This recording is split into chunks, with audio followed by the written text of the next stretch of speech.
남유다와 북이스라엘은 이제 통일되었고 잊혀져서 방치되어 있던 법궤도 예루살렘으로 가져와 성막 안에 안치시켰습니다. 사무엘하 7장 1절을 보시면 이러한 일들을 마친 이제 다윗의 상황, 다윗의 모습을 이렇게 말씀합니다. 여호와께서 주위의 모든 원수를 무찌르사 왕으로 궁에 평안히 살게 하신 때에 라고 이렇게 말씀합니다. 다윗은 지금껏 치열한 삶을 살아왔습니다. 그리고 이제 평안한 때를 보내고 있습니다. 그런데 다윗이 고민에 빠집니다. 7장 2절을 보시면 왕이 선지자 나단에게 이르되 볼지어다 나는 백향목궁에 살거늘 하나님의 궤는 휘장 가운데에 있도다 라고 이렇게 고민에 빠집니다. 자신은 화려한 궁정에서 살고 있는데 하나님의 법궤는 초라한 성막, 그 천막 안에 들어가 있다라고 이제 생각하는 것이죠. 그러면서 하나님을 위해 성전을 짓기로 결심합니다. 그 이야기를 들은 나단 선지자는 그것을 좋게 여깁니다. 그래서 7장 3절을 보시면 마음에 있는 모든 것을 행하소서라고 이렇게 말하죠. 그런데 그날 밤 하나님께서 나단 선지자를 찾아오셔서 그것을 이제 막으십니다.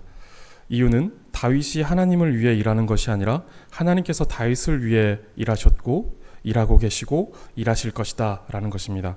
그리고 다윗은 나단 선지자를 통해서 하나님께서 그 말씀을 하신 것을 듣고는 자신을 돌아보며 하나님 앞으로 나아갑니다. 다윗의 가장 큰 장점이 무엇이었습니까? 다윗은 자신을 멈춰 세울 줄 알았다라는 것이 다윗이 가진 정말 큰 장점이었습니다. 다윗은 완벽한 사람은 아니었습니다. 그도 두려움이 많았고 또 죄로 넘어지기도 하고 실수도 많았던 보통의 사람이었습니다. 그러나 다윗은 그러다가도 하나님 앞에 멈춰 서서 하나님의 음성에 귀를 기울였습니다. 그리고 돌이켰습니다. 사실 이것이 정말 쉽지 않습니다. 자신의 어떤 고집, 자신의 주장, 자신의 생각 이런 것들을 멈춰 세우고 그것을 돌이킨다라는 것이 사실 쉽지가 않습니다. 이것은 이제 아마 모두 공감하시리라 생각이 됩니다.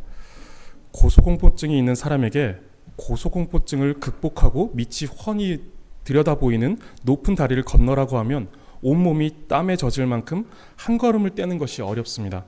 마찬가지로 죄로 물들어 모든 사고와 인식이 파괴되고 추구와 지향성이 죄를 향하고 있는 죄인이 그 모든 사고와 인식, 추구와 방향성을 멈춰 세우는 것, 그것을 돌이키는 것, 이것은 이제 쉽지 않습니다. 죄인인 우리가 죄로 가득한 삶의 자리를 벗어나 하나님의 말씀 앞에 나와 그 말씀을 듣고 그것으로 우리의 삶을 점검하고 정돈한다라는 것은 초월적인 일이고 신비한 일입니다. 우리가 수요일 저녁에 이 자리에 나오는 것, 주일이 되면 언제나 우리가 말씀을 듣고 또 하나님을 예배하기 위해 예배의 자리로 나오는 것, 이것은 사실상 초월적인 일이다라고 하는 것이죠. 죄인인 우리가 그렇게 하나님의 말씀으로 나와서 우리를 정돈하겠다라고 생각하는 것, 이것은 사실상 정말 쉽지 않은 일이다라는 것입니다. 그런데 다윗은 그러한 일들을 잘했던 사람으로서 우리의 좋은 모범이 되는 인물입니다. 자신의 고집, 자신의 죄성 이런 것들을 즉각 멈춰 세우고 또 하나님의 말씀에 자신을 비추어 자신을 돌이킬 줄 알았던 사람이었던 것이죠. 예전에 다윗은 광야 수비대를 이끌던 당시에도 멈춰선 적이 있습니다. 그때 나발이라는 사람이 양털 깎는 시기가 되어서 잔치를 벌였는데 다윗의 사람들이 이제 음식을 얻으러 나발의 집에 갔다가 이제 모욕을 받으며 쫓겨남을 받은 적이 있습니다. 이것 때문에 화가 났던 다윗이 바로 달려가서 응징하려고 하는데 나발의 아내가 다윗과 다윗의 광야 수비대를 막아섰습니다. 그리고 수백 명의 사람들이 이제 그 한 여자 앞에 멈춰 섰고 그 여자로 인해서 발길을 돌리게 되었습니다. 다윗은 자기 속에서 일어난 육신의 분노를 절제하지 못하지만 하나님께서 그 여인을 통해 그것을 막아 세우셨고 다윗은 그 앞에 멈춰 서서 경청합니다. 그리고 그 발걸음을 돌립니다. 오늘 본문을 보면 다윗 왕이 여호와 앞에 들어가 앉아서라고 이렇게 말합니다. 다윗은 자신의 고집과 주장을 내려놓고 하나님께로 나아갑니다. 하나님은 왜 다윗을 멈춰 세우셨고 다윗은 왜 하나님 앞으로 나아갔을까요? 내가 하나님을 위해서 성전을 짓겠다라고 하는 이 좋은 생각을 했는데 왜 하나님은 그것을 멈춰 세우셨고 하나님은 또 다윗은 그 하나님의 말씀을 듣고 나서 그 하나님 앞으로 나아가 또 그 일들을 멈췄을까요? 다윗은 더 이상 누군가에게 쫓기지 않고 유랑 생활을 하지도 않습니다. 사울도 죽었고 골리앗도 죽었습니다. 남과 북의 통일을 이루었고 블레셋도 거뜬히 이겼습니다. 그리고 잊혀져 방치되었던 하나님의 법궤도 예루살렘 성막으로 가져왔습니다.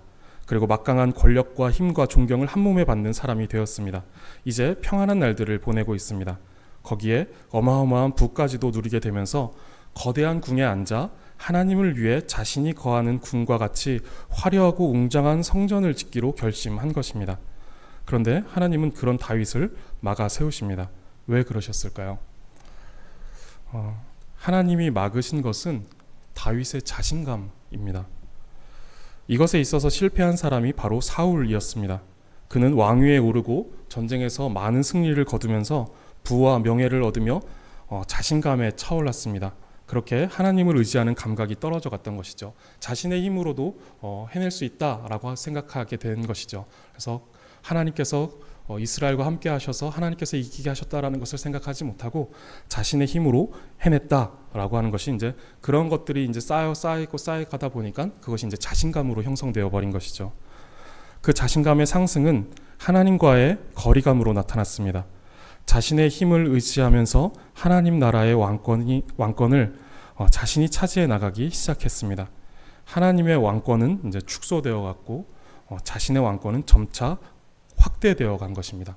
하나님의 결정과 하나님의 말씀에 따라서 움직이는 것이 아니라 이제 자신이 결정하게 되는 것이죠. 자신이 왕 노릇하는 것이죠. 원래는 이제 대리 통치자로서 세워진 왕인데, 그런데 자신이 그 모든 왕권을 점점 다 가져가고 확대해 간 것입니다. 다윗도 사울과 같이 되어갈 가능성이 없지 않았습니다. 다윗이나 사울은 본성적으로 다른 사람이 아니라 똑같은 죄인이었습니다. 모두 다 그 죄에 넘어질 가능성 앞에 서 있었던 사람들인 것이죠. 다윗이 사울처럼 되는 일은 어려운 일이거나 이상한 일이 아니었습니다. 너무도 쉽게 다윗도 사울과 같이 될 수 있었고 다윗이 사울과 같이 된다 하여서 이것이 이상하다라고 생각할 것도 아니었습니다. 그런데 하나님은 그런 다윗을 막아 세우십니다. 그리고 다윗의 정체성을 일깨워 주십니다. 하나님은 무언가 부족하시어 무언가를 필요로 하는 분이 아니시고 오히려 아무런 부족함이 없는 공급자이십니다. 하나님은 무언가 결핍되어서 누군가가 그것을 채워줘야만 만족을 얻으시는 그런 분이 아니시다라는 것이죠. 오히려 하나님은 아무런 부족함이 없고 모든 것을 쏟아 부어 주셔도 풍성하신 분으로서 공급자가 되시는 분이십니다. 그런데 다윗은 지금 자신이 부족함이 없는 공급자가 되고 하나님은 무언가를 필요로 하는 분으로 생각하게 된 것입니다. 자신이 너무 풍요로워지니까 자신이 공급자가 되어버리는 것이죠. 그리고 하나님은 무언가 필요로 하는 수급자와 같은 식으로 생각하게 되는 것입니다. 다윗이 하려고 했던 행동은 자신이 공급자가 되어 자신의 것을 가지고 하나님께 무언가를 하려고 하는 것입니다. 그러나 다윗이 누리고 있는 모든 것은 하나님으로부터 온 것이고 하나님이 이루신 것입니다. 그런데 다윗이 힘도 권력도 부도 다 얻게 되자 마치 자신이 하나님께 무엇을 해드려야 한다는 생각을 가지게 된 것입니다. 좋은 마음으로 생각할 수 있습니다. 나단 선지자도 그렇게 여겼었죠. 그러나 다윗이 얼마나 강하고 얼마나 많은 것을 가졌다 할지라도 그것은 하나님께서 허락하신 것이고 그것을 드린다고 하여 하나님의 영광에 조금도 보탬이 되지 않습니다. 다만 하나님은 우리를 사랑하시어 마치 부족함이 있는 것처럼 결핍을 가지신 분처럼 우리가 드리는 찬양과 경배를 받으실 뿐이지 실제로 하나님께 부족한 것이나 결핍이 있는 것은 아닙니다. 그런데 마치 하나님께 부족함이 있다고 여겨서 내가 가진 것으로 하나님의 부족한 것을 채우겠다라는 것은 큰 착각이고 교만입니다. 하나님은 그런 착각과 교만이 싹트려는 다윗을 멈춰 세우신 것입니다. 우리도 이것을 주의해야 합니다. 하나님을 위해서 내가 무언가를 하는 것이 아니라 나는 철저히 무력한 사람이며 하나님을 의지할 때 하나님께서 내 삶을 책임지신다라는 철저한 하나님 의존적인 사람이 되어야 합니다. 내가 하나님을 위해서 하나님의 무언가를 더해 줄 수 있는 그런 존재가 아니다라는 것을 우리는 철저하게 인식할 수 있어야 합니다. 사람이 아무리 잘나도 그것으로 하나님을 영화롭게 할 수가 없습니다. 어떤 뛰어난 운동선수가 시합을 앞두고 그 시합에 몰두하느라 성경도 읽지 않고 기도도 하지 않고 예배도 하지 않다가 금메달을 목에 걸고 하나님의 은혜입니다, 모든 영광 하나님께 돌립니다 라고 하는 것으로 하나님께서 영광을 받지 않으신다라는 것입니다. 그 사람이 아무리 뛰어난 실력을 가지고 금메달을 거머쥐고 우승 트로피를 거머쥐어서 이것이 다 하나님의 영광이고 하나님께서 하신 일입니다 라고 고백해봤자 그것으로 하나님께서 영광을 받지 않으신다라는 것입니다. 그것은 신앙이 아니라 그냥 자만심입니다. 하나님은 메달과 우승 트로피가 부족해서 그것을 원하시는 분이 아니십니다. 하나님은 겸손히 하루하루를 하나님과 동행하는 사람, 하나님 앞에 서서 하나님을 의지하여 한 걸음 한 걸음을 내딛는 사람을 원하십니다. 너무 뛰어난 사람이 되려고 하지 마시고 날마다 하나님과 동행하고 하나님을 의지하는 사람이 되기를 힘쓰시기 바랍니다. 하나님은 필요하면 필요한 사람들을 세우실 것입니다. 그러나 이제 우리가 추구해야 되는 것들은 뛰어난 사람이 되어 하나님께 그것으로서 영광 돌려야겠다. 이러면 하나님께서 더 영광 받으실 것이고 내가 하나님의 무언가를 채울 수 있을 것이다 라고 하는 이런 생각, 이것은 이제 우리의 교만이다라는 것이죠. 하나님은 우리를 통해 공급받으시는 분이 아니십니다. 하나님은 우리의 공급자이시고 하나님의 공급하심을 의지하며 기쁘게 주님과 동행하는 우리를 원하십니다. 우리가 하나님을 영화롭게 하는 것은 우리가 철저히 하나님만을 의지해야 하는 연약한 존재임을 아는 데서 시작합니다. 공급자가 되는 것이 아니라 철저히 하나님만 의지하는 사람이 되어 하나님 앞에 서는 사람을 통해 하나님은 영광을 받으십니다. 지금 하나님께서 나단 선지자를 통해서 다윗에게 말씀하고 계신 것이 바로 그러한 내용입니다. 너가 너의 가진 것으로 나에게 무언가를 하려고 하는데 아니다. 그것도 내가 허락한 것이고 내가 너를 위해 무언가를 해줄 것이다 라고 하는 것이죠. 7장 5절 뒷부분을 보시면 너가 나를 위하여 내가 살 집을 건축하겠느냐라고 말씀하시고 7장 11절 뒷부분을 보시면 여호와가 너를 위하여 집을 짓고 라고 말씀하십니다. 우리는 스스로 하나님을 영화롭게 할 만한 힘이 없습니다. 그런 능력도 없습니다. 우리는 하나님께서 부어주시는 은혜로 말미암아 그저 반응하는 것뿐입니다. 주시면 감사합니다. 우리를 높이시면 하나님을 찬양합니다 라고 하는 것, 반응하는 것뿐입니다. 하나님은 우리에게 무엇을 하여 하나님을 영화롭게 하라고 요구하지 않으십니다. 오히려 그 하려는 것을 멈추고 나의 안에 거하라 라고 말씀하십니다. 성경에 나오는 모든 하나님의 사람들은 이것을 알았습니다. 자신이 무언가를 해서 하나님께 영광을 돌릴 수 있는 것이 아니라 하나님 안에 거하는 것, 그것으로 하나님께 영광을 돌릴 수 있다는 것을 알았습니다. 그들이 탁월하고 뛰어나서 어떤 업적을 이루어서 비로소 하나님께 영광을 돌린 것이 아니고 그들은 탁월하고 뛰어나신 하나님 안에 거하는 법을 알았던 것입니다. 그래서 그들은 능력 주시는 자 안에서 모든 것을 감당하고 모든 것을 해낼 수 있었던 것이죠. 다윗은 하나님 앞에 나아가서 이렇게 기도합니다. 나는 누구이며 내 집은 무엇이기에 나를 여기까지 이르게 하셨나이까. 다윗은 자신이 그리고 자신의 집이 지금의 자신을 그 평안한 지금의 모습, 모든 것이 부족함 없이 채워져 있는 그 자신의 모습, 이 지금의 자신을 만들 수 있는 어떤 근거가 되지 못한다라는 것을 말하고 있습니다. 오직 하나님께서 이끄셨고 하나님께서 하셨음을 고백하고 있습니다. 그리고 이 내용이 이제 29절까지 계속 이어집니다. 그러면서 마지막 29절에 이런 기도를 하는데 종의 집에 복을 주사 주 앞에 영원히 있게 하옵소서. 이것이 우리와 우리 가정이 누릴 수 있는 가장 큰 복입니다. 다윗은 지금 그 가장 큰 복을 구하고 있는 것이죠. 우리는 무언가를 해야만 하나님께 영광을 돌린다라는 생각을 가집니다. 그리고 내가 가진 것을 하나님께 드리는 것을 하나님께서 기뻐하신다라고 생각합니다.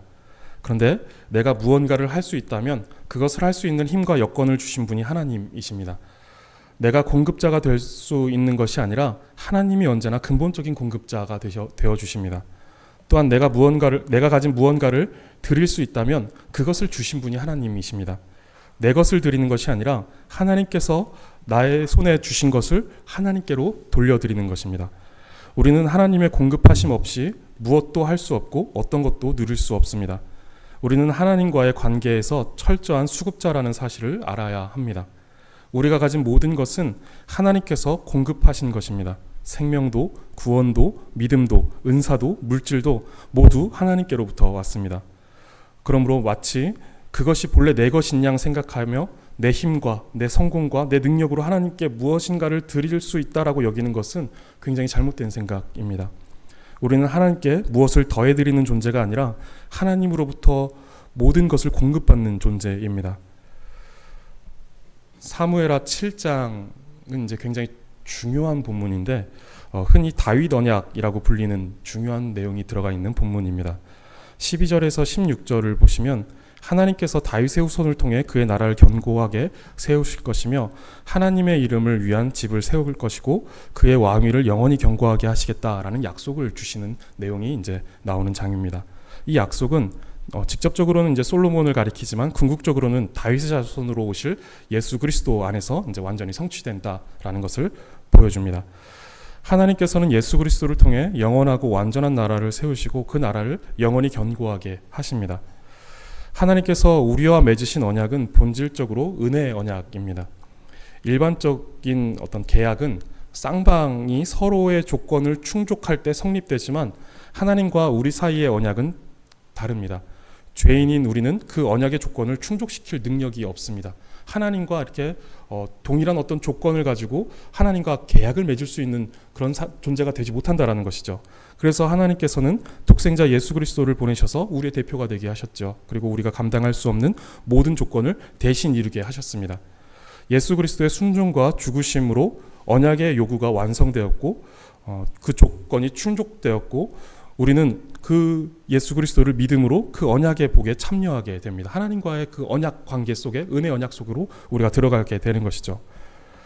우리가 구원을 받는데 아무 공로가 없는 것처럼 하나님의 일방적인 은혜의 언약을 통해서 우리가 구원을 얻는 것처럼 하나님의 백성으로 살아가는 데 필요한 능력 또한 우리에게서 나오지 않습니다. 우리는 스스로 열매를 맺을 수 없습니다. 그러나 하나님께서는 우리 안에서 성령으로 역사하시며 우리를 변화시키시고 열매를 맺게 하십니다. 그래서 주님은 우리에게 한 가지를 요구하십니다. 바로 그리스도 안에 거하는 것입니다. 나의 안에 거하라 라고 하는 이런 요구를 우리에게 하신다라는 것이죠. 무언가를 이루어서 너가 나에게 보탬이 되어라, 무언가를 행해라, 무언가를 이뤄내라 라고 이렇게 요구하는 것이 아니라 나의 안에 거하라, 나와 함께 동행하자, 나와 함께 가자 라고 이렇게 요구하신다라는 것입니다. 이것이 하나님께서 우리에게 요구하시는 한 가지 내용입니다.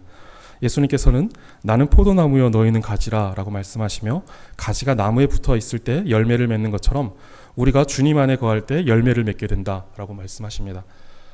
그러니까 우리가 하나님과 떨어져서 우리가 스스로 무언가를 만들어내서 열매를 통해 하나님께 드릴 수 있는 것이 아니라 우리는 하나님 안에 붙어 있을 때 그 하나님 안에 붙어 있음으로 말미암아 우리는 열매를 맺게 된다라는 것이죠. 그리고 그것을 통하여서 하나님이 영광을 받으신다라고 이렇게 말씀하십니다. 그 열매는 우리의 능력이나 공로의 결과가 아니라 우리 안에 역사하시는 하나님의 은혜의 결과인 것입니다. 그러므로 성도의 삶은 자신의 능력을 자랑하는 삶이 아니라 하나님의 은혜를 의지하는 삶입니다. 우리는 날마다 그리스도 안에 거함으로 하나님께서 공급하시는 은혜를 누리고 하나님께서 우리를 통해 열매를 맺게 하시며 그 열매로 하나님께 영광을 돌리고 그 영광을 또 하나님께서 받으시는 것입니다. 이 모든 것의 시작은 하나님 앞에 나아가는 것입니다.